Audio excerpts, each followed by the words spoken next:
যাদের কর্কট রাশি বা যাদের লগ্ন কর্কট রয়েছে, কর্কট বা ক্যান্সার রাশির যারা মানুষ, তাদের ক্ষেত্রে 2026টা মিক্সড ব্যাগ হতে চলেছে।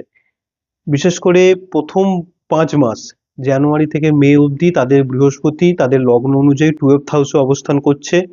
আর এটা একটা মোটামুটি মিক্সড রেজাল্ট দিতে পারে।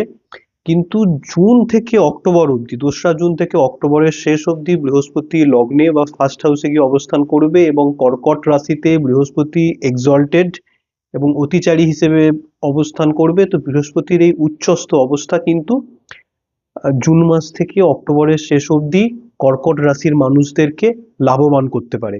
তারা তাদের ব্যক্তিগত ক্ষেত্রে লাভবান হতে পারে, পড়াশোনার ক্ষেত্রে লাভবান হতে পারে।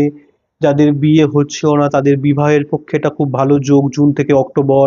যাদের বাচ্চা হচ্ছে না, তাদের বাচ্চার জন্য খুব ভালো যোগ জুন থেকে অক্টোবর। তো সব ক্ষেত্রেই কিন্তু একটা ভালো যোগ এই জুন মাস থেকে অক্টোবর মাসের শেষ অবধি আমরা পাচ্ছি কর্কট রাশির ক্ষেত্রে 2026 সালে। এছাড়া যদি বাকি ক্ষেত্রগুলো দেখি, তাহলে স্যাটার্ন হচ্ছে 9th হাউসে অবস্থান করছে পুরো বছরটাই, এবং ফলে ভাগ্যকে নিয়ন্ত্রণ করবে শনি।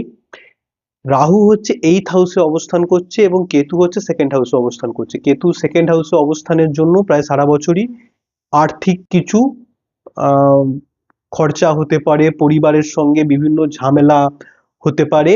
এবং রাহুর 8th হাউসে অবস্থানের জন্য, 8th হাউস যেহেতু হাউস অফ ডেথ, বিভিন্ন ধরনের রোগেরও শিকার হতে পারেন। সেটা আপনার চার্টে রাহু কি অবস্থায় রয়েছে সেইটার উপর ডিপেন্ড করছে। এবং তার সঙ্গে সঙ্গে বিশেষ করে কর্কট রাশিকে বলবো সাবধান থাকতে। ফেব্রুয়ারির লাস্ট উইক আর পুরো মার্চ মাসটা, এই সময়তে মঙ্গল আপনার 8th হাউসে যাচ্ছে, এবং 8th হাউসে রাহু মঙ্গল সমন্বয়ে অঙ্গারক দোষ সৃষ্টি হচ্ছে, যেটা অ্যাক্সিডেন্ট ইত্যাদির একটা বড় যোগ সৃষ্টি করে। তো বিশেষ করে বাহন রিলেটেড যাতায়াত ইত্যাদির ক্ষেত্রে মার্চ মাসটা এবং ফেব্রুয়ারির লাস্ট উইকে কিন্তু 2026 সালে সাবধানে থাকবেন। এইভাবেই একটা মিশ্রিত 2026 সাল যাবে কর্কট রাশির জাতকদের জন্য। বাকি এক্স্যাক্ট আপনার কিরম যেতে চলেছে তা জানার জন্য কোনো ভালো অ্যাস্ট্রোলজারকে দিয়ে আপনার জন্মছক বিচার করা।